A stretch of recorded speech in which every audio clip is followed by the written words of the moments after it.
설교 제목이 참 들으셔도 놀라운 설교 제목이에요. 정신 바짝 차리고 준비하라. 정신 바짝 차리고 준비하시는 우리 성도님 되시기를 바랍니다. 왜 정신 바짝 차리셔야 되느냐? 요즘같이 더위에 정신 놓았다간 큰일 나죠? 네, 그러니까 정신 바짝 차리셔야 됩니다. 그리고 뭘 준비하느냐? 하나님 나라를 준비하셔야 됩니다. 우리가 이 땅에서만 사는 게 아니지 않습니까? 하나님 나라 가셔야 되지 않겠습니까? 아멘. 그런데 우리 주님께서 뭐라고 얘기하셨냐면 내 아버지 집에는 거할 곳이 많도다. 요한복음 14장 2절에 말씀하여 주셨습니다. 물론 내 아버지 집에 거할 곳이 많지만 그렇다고 아무나 들어가는 게 아니지 않습니까? 어떤 사람이 들어가느냐? 예수 그리스도의 말씀을 굳게 붙잡고 믿고 따르고 순종하는 사람이 아버지 집에 들어갈 수가 있습니다. 우리 주님이 이 땅에 오셔서 약속하신 말씀 중에 우리들이 꼭 붙잡고 가야 될 약속 말씀이 있는데 그것이 뭐냐면 예수님이 초대교회 때부터 내가 속히 오리라, 다시 오리라 말씀하여 주셨습니다. 예수님이 이 땅에 우리 살고 있는 우리들을 위해서 외롭게 내버려 두시는 것이 아니라 예수님이 속히 오리라, 다시 오리라 약속을 해 주셨습니다. 그래서 그러므로 우리가 예수님이 다시 오실 것을 바라보고 믿고 나가야 되는 것입니다. 그러니까 방향이 예수님이 다시 오시는 재림, 천국 여기에 대해서 방향을 잡고 나가야 돼요. 그러니까 교회 다니면서 그냥 교회에서 예배드리지, 교회 사람들과 만나지 이런 것도 중요하지만 교회 와서 내가 하나님 나라를 바라보고 신앙생활을 할 거야. 내가 주님이 재림하실 것을 소망하며 신앙생활을 할 거야. 믿어야 돼요. 성도들이 예수님이 다시 오신다고 하셨는데 초대교회 때부터 곧 오실 줄 알았어요. 그런데 시간이 지나도 안 오니까 다시 오실 것에 대해서 기대를 하지 않게 됐습니다. 믿지를 않고 기다리지를 않았어요. 우리 주님은 기다림의 신앙, 믿는 신앙을 원하십니다. 천국을 믿으시고 재림을 믿으시고 우리가 붙잡고 신앙생활 해야지 그냥 왔다 갔다 하는 신앙생활을 하면은 안 됩니다. 오늘 말씀에 하나님의 나라가 분명히 있고 마지막 때는 어떤 나라가 어떻게 방법으로 마지막 때가 되는지 징조에 대해서도 이야기하시고 특별히 마지막 때는 악한 자들이 환란을 일으키는데 그 환란의 모습이 무엇인지 14절부터 쭉 이야기를 하고 있습니다. 14절을 보면 멸망에 가증한 것이 서지 못할 곳에 선 것을 보거든 그때 유대에 있는 자들은 산으로 도망할지어다 이렇게 말하고 있습니다. 오늘 말씀 중에 멸망에 가증한 것, 서지 못할 곳, 멸망에 가증한 것은 무엇일까요? 예수님이 하나님이 제일 싫어하는 게 무엇일까요? 우상이에요. 우상. 그런데 이 우상이 서 있는 게 하나님이 기뻐하시지 않는 것이 서지 못할 것. 서지 못할 것은 어디냐면 예루살렘 성전을 말합니다. 예루살렘 성전에 서지 못할 장소에 우상이 서 있으니 그거 하면 하나님이 얼마나 싫어하겠어요. 이게 바로 징조다. 마지막 때의 징조다. 그러니까 성전이 서 있어야 되는데 거기 다른 것이 서 있으면 이거는 마지막 때가 다가오는 증거이니 너희가 살펴봐라 라고 하는 거예요. 우리들은 마지막 때 하면은 이 인류의 우주적인 전 우주의 마지막 때도 있지만 또 하나 마지막 때가 있습니다. 그게 뭘까요? 바로 우리 자신의 마지막 때입니다. 우리가 세상을 떠날 때가 아니겠습니까? 우리가 죽을 때, 그렇죠? 그런데 이 세상의 마지막 때하고 우리가 이 세상에 떠날 때하고 공통적인 특징이 있습니다. 어느 때 오는지 알 수 없다고 하는 것입니다. 그래서 우리 예수님께서 환란이 닥쳐오는데 아무도 알지 못하는 때에 오면은 불시에 기습적으로 오리라. 너희는 지혜로운 다섯 처녀와 같이 기름을 준비하고 살아야 된다. 말씀하고 계시잖아요. 그 기름은 무엇입니까? 바로 불이 활활 타도록 밑에서 있는 기름이 아니겠습니까? 그 불은 성령의 불이며 하나님의 능력이며 은혜가 우리 안에 활활 타 있어야 되는데 뭘 붙잡고 살아야 되겠습니까? 말씀을 붙잡고 살아야 되고 예수님을 붙잡고 살아야 되고, 붙잡고 산다는 건 예수님이 원하시는 것이 무엇인지 알고 그걸 따르는 삶이 아니겠습니까? 그래서 마지막 때에 성전에 다른 것이 쓰면은 안 된다고 했는데 그런 것이 있었을까요? 있었습니다. 예수님이 돌아가시고 나서 로마 군대가 진주를 해가지고 성전을 완전히 무너뜨리고 거기에다가 로마 그리스의 신전을 세웠습니다. 예루살렘에 성전이 있어야 되는데 다른 신을 섬기는 신전이 있으니 이거는 하나님이 기뻐하실 일이 아닌 것입니다. 또한 또 나중에는 무슨 일이 있었냐? 예루살렘 성전에 신전을 지으지 않고 마호메트의 그 섬기는 그들의 예배당이 거기다가 지어진 거예요.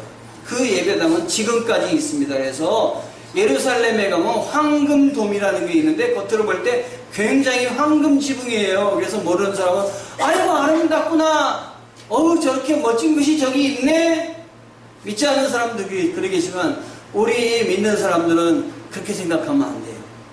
저기 하나님의 성전이 있는 곳이었는데, 저기서 하나님께 예배드리는 곳이었는데 저런 이방신의 성전이 저기 있구나, 이렇게 안타깝게 마음을 잡수셔야 돼요. 무엇보다 소중한 건 그 성전은 옛날에는 보이는 그런 성전이었지만 우리 하나님이 신약의 예수님을 통해서는 성전을 뭐라 그러냐면 우리들 자신이 성전이라고 했어요. 거룩한 성령을 모시는 성전이니, 그러므로 우리는 어떻게 되느냐? 거룩한 예배당 이런 것도 참 좋지만 우리 자신을 하나님이 기뻐하시는 거룩한 산재물 성전으로 드리는 것이 더 중요한 거예요. 우리 마음속에서 아름다운 복된 소리와 아름다운 일들이 가득 차는 게 참 좋은 일인 것입니다. 하나님이 기뻐하시는 일이에요. 여러분, 쓰나미가 오는 거 혹시 보셨습니까? 텔레비전에서 일본에 쓰나미가 막 몰려오는 거 화면으로 보셨을 거예요. 쓰나미가 오니까 그냥 막 뚝뚝 넘어가지고 오는데 순식간에 오지 않습니까? 달리는 차도 막 오니까 차가 막 떠내려가지 않았습니까? 그리고 사람들이 이걸 피해가지고 막 어디로 달려가던가요? 산으로 달려갔습니다. 산으로 달려가지 못한 사람들은 어디에 올라가냐면 지붕 위에 올라가는 것을 볼 수가 있습니다. 지붕 위에 올라가는데도 물이 차가지고 어쩌다가 쓸려나가는 사람도 보입니다. 그래서 지붕도 올라가더라도 지붕도 안심 못해요. 높은 건물에 올라가서 옥상에서 밑에 물이 다 차는 걸 보고 사람들은 산 위에 올라가고 자기 집이 막 물에 차 있는 걸 보면서 막 원성을 입 밖으로 내는 것을 우리가 봤습니다. 성경에 보면은 이렇게 마지막 때에서 이야기하는데 15절, 16절 오늘 읽은 말씀에 보면 지붕 위에 있는 자는 내려가지도 말고 집에 있는 무엇을 가지고 들어가지도 말며 밭에 있는 자는 겉옷을 가지고 뒤로 돌이키지 말지어다. 지붕에 있는데 쓰나미가 몰려와 보세요. 마지막 때에 막 그 대심판이 몰려와 보세요. 밑에 금은보화가 있는데 잠깐 내려갔다 와야 되겠다. 잠깐 내려갔다 올 시간이 없어요.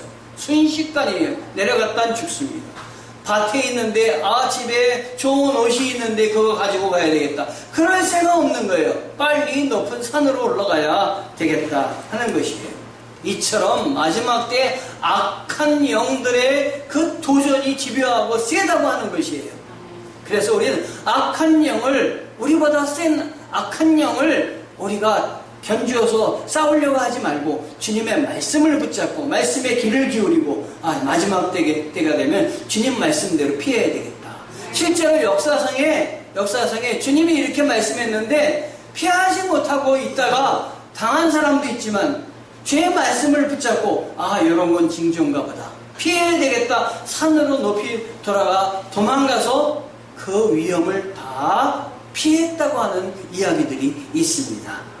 그러니까 주의 말씀 정신을 바짝 차리고 붙잡고 우리는 준비를 해야 되겠습니다. 아멘. 우리 주님이 특별히 사랑하는 사람들을 위해서 뭐라고 얘기하냐면 이러한 일이 겨울에 일어나지 않도록 조심해라. 그날에는 아이벤 자들과 젖먹이는 자들에게 화가 있으리라. 이 일이 겨울에 일어나지 않도록 기도하라. 처음엔 이 말이 무슨 말인가 생각해. 왜 아이벤 자들과 젖먹이는 자들에게 화가 있지? 이런 생각을 했어요. 아이를 벤 자와 젖먹이는 자는 어떻습니까? 챙길 아이는 어떻게든 데려가야 되지 않습니까? 예? 어제 보니까 우리 정민 집사하고 혜리 집사가 아기를 데리고 우리 교회에 왔어요. 참 보기 좋더라고요. 주일날 토요일날 와서 준비해 주는데 고맙기도 하고. 여러분들, 그러나 아이를 데리고 다니려면 갖고 다니는 게 얼마나 많습니까? 우리 이은선 집사님은 이제 아기가 커서 갖고 다니는 게 별로 없어요. 이제 좀 해방됐습니다.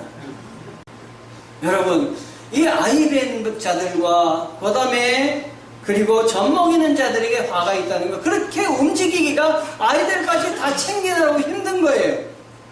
겨울이 이런 일이 일어나지 않도록 조심해라. 전쟁도 겨울 전쟁이 제일 무섭다 그러지 않습니까? 여름 전쟁은 얼마든지 피할 수 있지만 겨울 전쟁은 아무것도 안 갖고 왔는데 먹을 것이 어디 있으며 잘못하면 얼어 죽기까지 하니 조심하라 라고 하는 것입니다.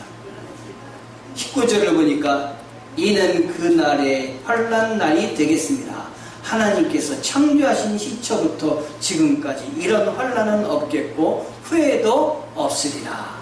마지막 때의 환난이 이렇게 강력하고 무섭다고 하는 것이에요. 그러니 그날이 오기 전에 너희는 준비해서 예수님 말씀 잘 붙잡고 예수님이 하라고 하는 대로 하면은 살아나리라 하는 것이에요.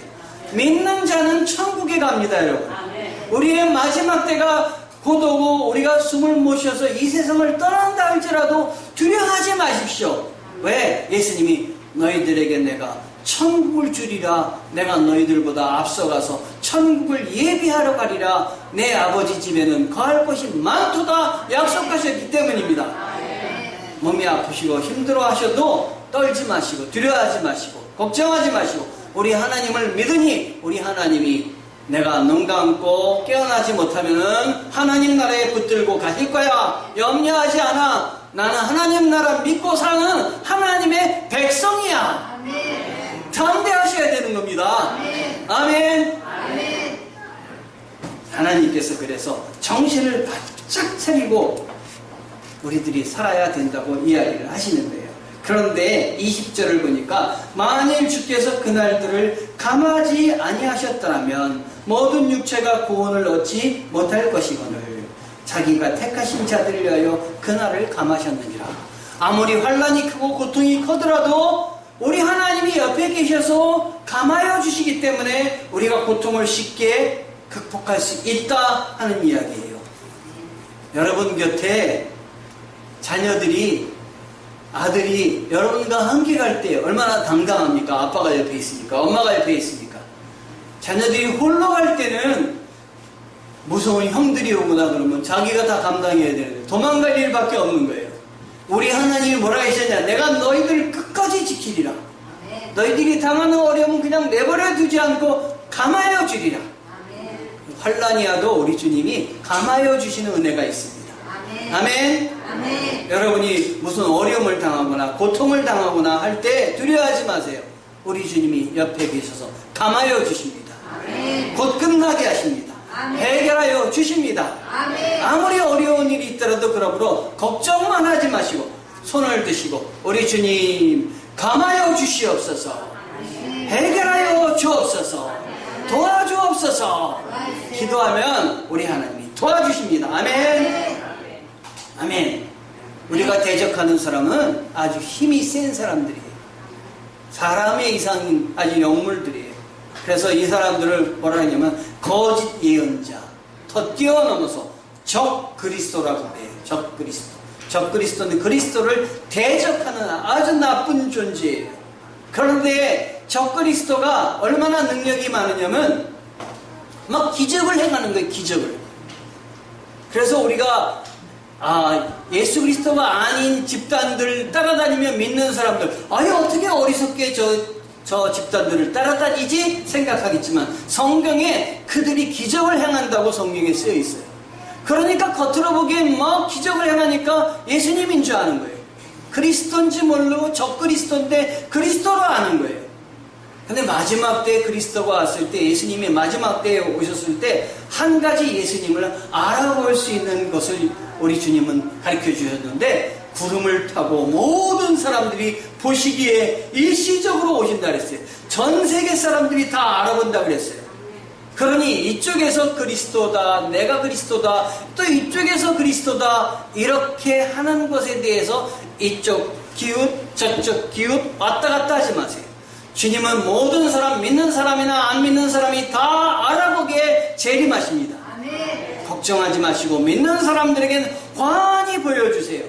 이쪽에서 기적을 베푼다, 저쪽에서 기적을 베푼다, 따라가지 마시기 바랍니다. 우리 주님만 바라보시고 주님만 붙잡으시고 나가시면 하나님이 함께하여 주시고 그 말씀 그대로 치료하여 주시고 이끌어 주실 줄 믿습니다. 아멘. 아멘. 예수님이 보라 내가 속히 오리라 말씀하여 주셨습니다. 그러므로 속히 오실 예수님 붙잡고 우리가 신앙생활하면서 승리해야 되겠습니다. 아멘. 우리가 해야 할 일이 있어요. 주님만 딱 붙잡고 주님만 바라보고 나아가는 것입니다. 내가 무엇을 해야 될지 하나님 앞에 소명을 받아서 그 사명감과 갖고 이것을 해야 되는데, 사람 중에 유명한 사람 중에 여러분 잘 아는 사람이 있는데요. 아인슈타인이라는 그 박사가 있어요. 아시죠? 네. 아인슈타인 유명한 물리학자 아닙니까? 네. 그런데 이 아인슈타인이 어느 날 한 사람이어가지고 아주 훌륭한 사람이니까 우리나라의 대통령이 좀 되어 주시옵소서 이렇게 부탁을 했다는 거예요. 여러분에게 그런 부탁을 실력자들이 와서 한다면 여러분 어떻게 하겠어요? 아유, 내가 할 만한 사람이지 하고 나서서 내가 이제 대통령에 출마해야 되겠다 이렇게 말할지 모르겠어요. 근데 이 아인슈타인 박사는 뭐라 그랬느냐? 대통령이 될 사람은 나 말고도 많이 있습니다. 그러나 물리학자가 될 사람은 그렇게 많지 않습니다. 나는 물리학자로 남겠습니다. 그랬다는 거예요. 자기가 하나님 앞에 무엇을 해야 될 처지, 자기가 이 땅에 온 사명감을 딱 아는 거예요. 그걸 감당하겠다고 한 거예요. 우리도 하나님이 우리에게 허락하신 것, 그걸 붙잡고 일을 해야지 내가 받은 거 아닌 거, 다른 걸 할 생각하지 말고 내 삶의 테두리에서 하나님께 영광을 돌려야 되는 겁니다. 처지를 찾아야 되는 거예요. 낙타가 하루에 2번 무릎을 꿇는다고 합니다. 2번. 아침에 1번, 저녁에 1번 꿇는다 그래요. 아침에 왜 꿇느냐? 자기 주인이 하루 동안 질 그 침을 어깨에 이렇게 놓여줄 때 주인이 그 짐을 편하게 놓이라고 무릎을 꿇고 자기 등에다가 짐을 지게 한다. 등에 짐을 져주면 일어나는 거예요. 그러다가 지고 가던 짐을 저녁에 내려놓게 될 때, 뻣뻣하게 딱 이렇게 있으면 그 낙타의 짐을 내리기 위해서 사닥다리를 올려갖고 그걸 내리고 얼마나 고생하겠어요. 그때 이 낙타의 짐을 내리려고 수고할 필요도 없이 이 낙타는 무릎을 또 딱 꿇어준다는 거예요. 주인님, 내게 있는 짐을 내리십시오. 때를 알아서 주님 말씀대로 주님 앞에 무릎을 꿇고 저녁 때가 되면 또 주님 앞에 무릎을 꿇고 하는 것. 아침에 시작할 때 주님 하루 시작합니다. 인도하여 주세요. 감사 기도하고 저녁에 모든 일을 끝냈을 때 주님 오늘 하루도 이끌어 주시고 살게 해주셨으니 감사합니다. 주님 앞에 기도하는 것 우리에게 필요하겠죠. 매사에 주님께 인정하고 매사에 주님께 영광 돌리는 우리 성도들이 되시기를 바랍니다. 아멘. 그러기 위해서는 오늘 설교 말씀을 꼭 기억하시기 바랍니다. 정신을 바짝 차리고 준비해라. 정신 바짝 차리고 말씀 붙들고 하나님이 기뻐하시는 일들을 감당하고 준비해서 하나님이 부르실 때 모두 천국에 입성하셔서 우리 강동 수정교회 모든 성도들이 천국에서 만나기를 주님의 이름으로 축원합니다. 아멘. 아멘.